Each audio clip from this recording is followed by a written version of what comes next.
Right, I'm still studying for a test. I waited till the morning before the test to study for the test. But anyways, we have about one more hour. So let's see here. 1715 is the next question to look at.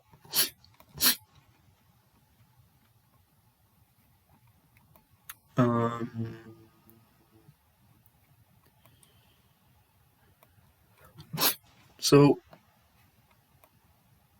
and here's the assessments. It was just that stuff. But anyways, 1715. We have securities. We have all these are accounted for under the fair value method. And March 1st, sold 1,500 shares. So they sold the shares for a certain amount less fees. We have a cost and fair value. 2021, sold them, bought some shares for something else. So now we have this, and prepare the 2020 adjusting entry, prepare the sale of Gordon Scott. Okay, 2020 adjusting entry. So we will adjust for fair value here. We have cost of this, fair value of this. So that means you have a loss of a certain amount of money here, and you record that as, so if it's a loss, that means it goes in the debit column, so unrealized. And because it's going to be the fair value method, it's going to be recorded in net income. So unrealized holding gains or loss in income is going to be whatever this minus this is, and then you will have a fair value adjustment of that. So that's part A. Part A, we have 7,900. Is that the difference between this and this? Oh, oops. This and this. We have 7,000. 5 plus 7 is 12. 900. Yep, looks like that's it. And it's going to be income. March 1st. Sold shares of Gordon stock. So we had changed the value of that stock to 69,000. That was funny. And now the value is going to be this times this minus this. And then you'll subtract this from this, and you'll either have a gain or a loss. So, and when you have the gain or loss, and so what you record, let's see what the gain or loss is going to be. Did I even record my calculations? Why did I just write down numbers? I must have just done it on my calculator or something. Anyways, let me just double check. I think I have time to like kind of walk myself through this problem just to be sure.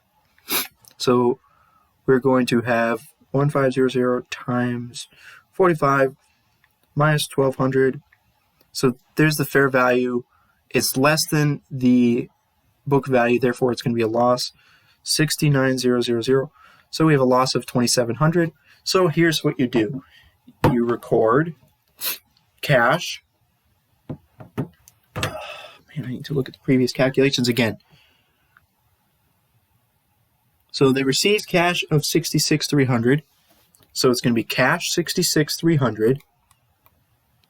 Yep. And then you have a loss. A loss is going to be recorded as a debit.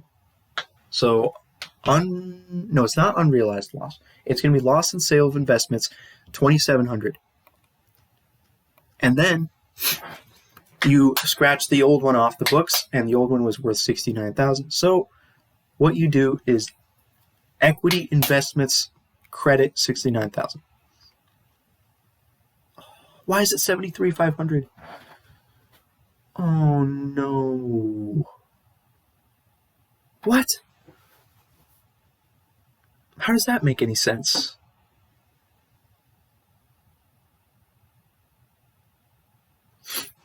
Man, how did that happen? You don't take into account the fair value? Wait, is this one of the ones that was on our thing here?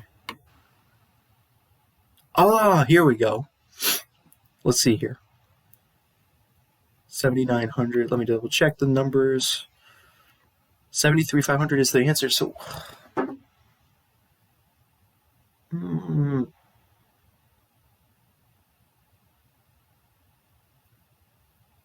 wait a minute. Did I say I got a loss of 2,700? It's supposed to be a loss of 7,200. So apparently you don't use the fair value that it was listed at here. You use the original cost. You don't care about the fair value. Just look at the original cost in this case. Dang it. Man, I hope I remember that for the test that is going to be in about 2 hours. Stop. My goodness. Okay, so when you do this question about equities, investments, and you sell the investments, even after the fair value adjustment, you still record the original cost. Which is weird. That's very weird. Huh. I feel like there should, what's the reason for not changing the book value of the investment to the fair value?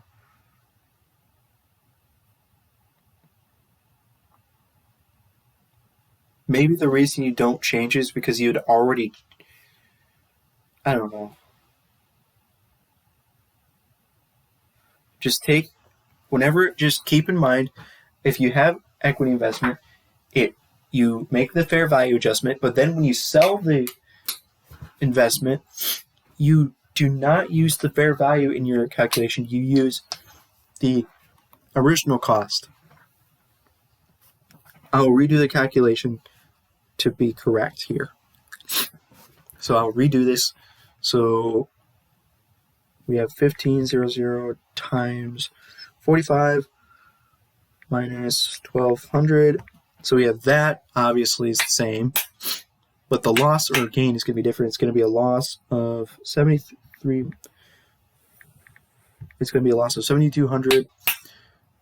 So there you go. I know how to do that now. It looks like I did it wrong. I did it correctly in the homework, but I did it incorrectly when studying for it. That was funny. So now you bought shares of Earnhardt Corp. When you buy the shares, multiply 700 times 75 plus fees of plus 1,300, and you have 53,800. So equity investments 53,800, cash 53,800,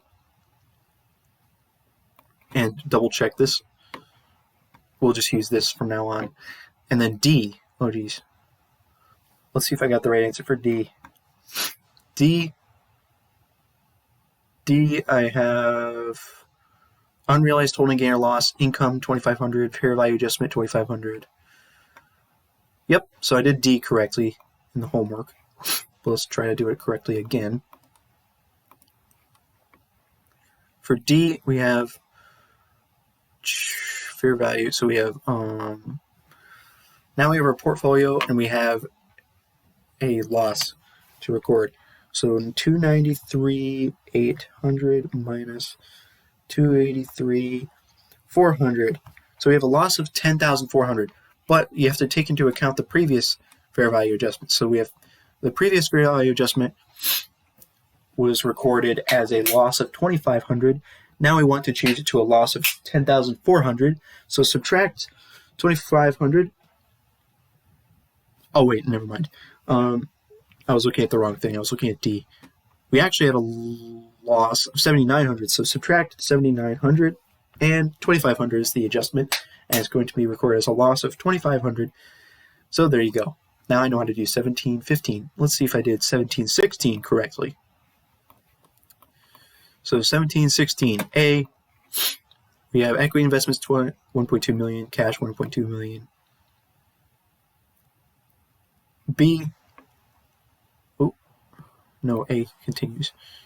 So that was for December 31st. For June 30th, we have cash 42,500, dividend to revenue 42,500.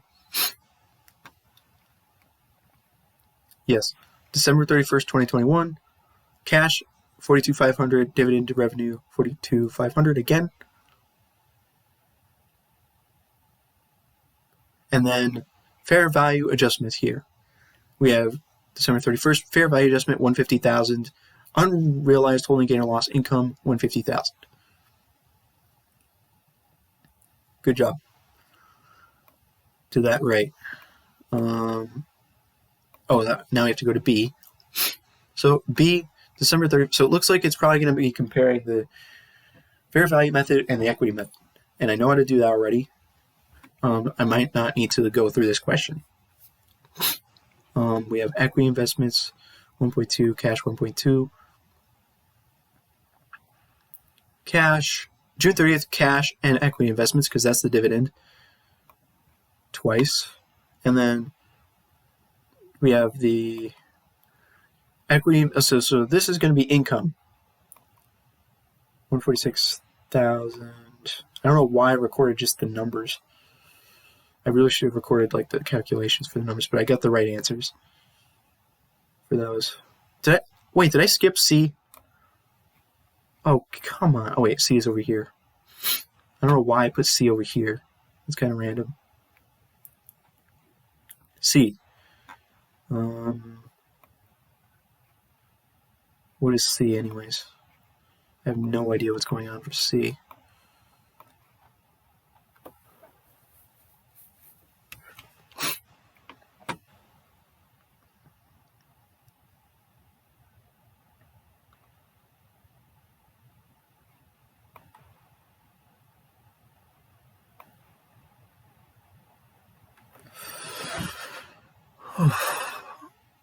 Oh, man.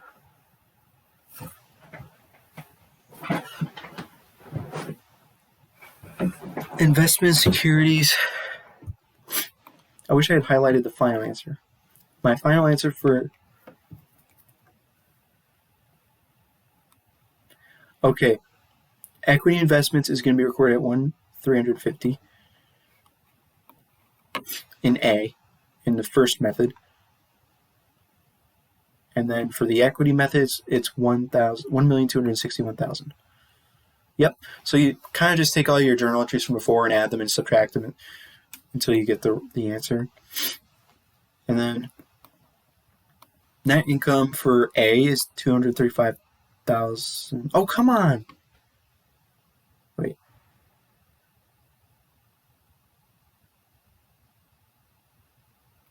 This plus this is 235,000. I had the right answer, but for some reason he split it up into two different things. And then for equity method, we have investment income. I was wrong. For equity method, we have investment income of 146,000. I don't know what is wrong with me. Why did I not consider the fact that this is investment income here? This is in the income statement. Investment income is going to be counted in the income statement, 146,000. So I was wrong on that originally, but I understand the logic here, because for this question, you just add up. You take all of your entries for equity investments and add them up until you get your total amount, and then you add all of your different types of income or loss for all these other things and get the total amount. I don't think I need to go through that. So we're good for 16. Is that the last question? No, we have a couple more questions. We have like 40 minutes to go through 2 more questions. 17, 18. My goodness. Municipal bonds. Held to maturity bonds. Those are going to be amortized. Par value of this. Amortized cost of this. Okay, so this is going to be dealing with impairment. So here's what you do when you deal with impairment for held to maturity bonds. What you do, looks like you have impairment. So to record impairment for a held to maturity debt security, you treat it as if it's a receivable, or you treat it as if you're doing. So you do, the impairment will be recorded as allowance for doubtful accounts. So you do 800,000 minus 720,000 is 80,000. So it will be allowance for doubtful accounts 80,000, and it will be decrease the debt investment by 80,000. A. That's for A. Allowance for doubtful accounts 80,000. Debt investments 80,000. Good job. What is the new cost basis? 720,000. Yes.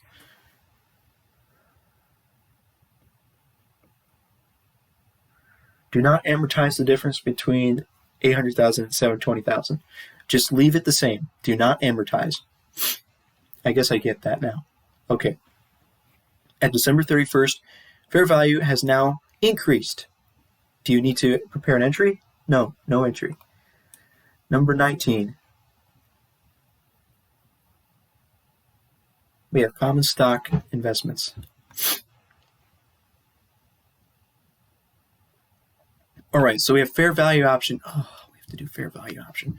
Fair value option isn't that hard. It's instead of having a fair value adjustment for this, what you do is just directly increase or decrease the investment. So our Ario company. So what you're going to do to record this, you're going to have separate names for each one. I think that's the key for this. So you have a loss of 20,000. So what you'll record is unrealized fair value option will have affect income statement. So you'll have unrealized holding gain or loss Ario company income of 20,000, and you'll decrease equity. You will say equity investments Ario company 20,000.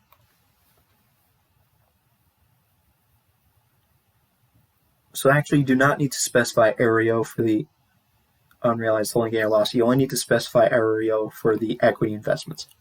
But yep, I got that right. B, for Lee and Woods company. Those companies do not have the fair value option.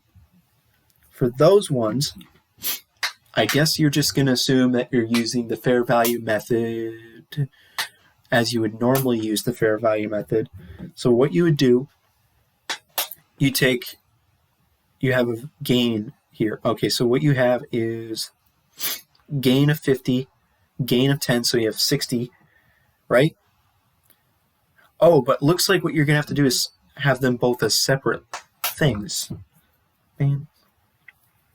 So apparently you're going to treat both of these as separate. So you have a gain of 50, gain of 10, and those are going to be unrealized holding gains or losses. Let's see here.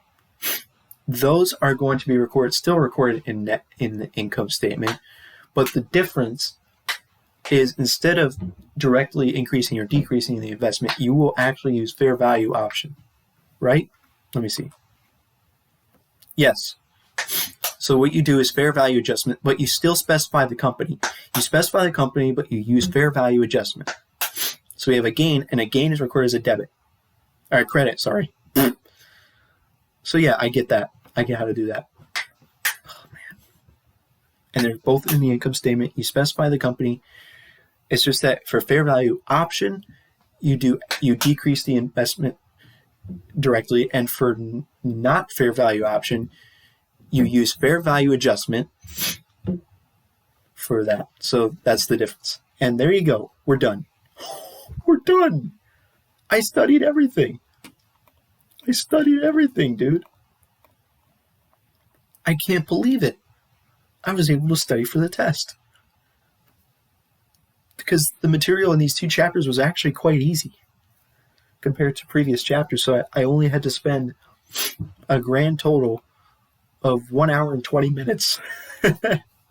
That's awesome. That's awesome, dude. And then watch as I fail the test because I didn't study enough. Okay.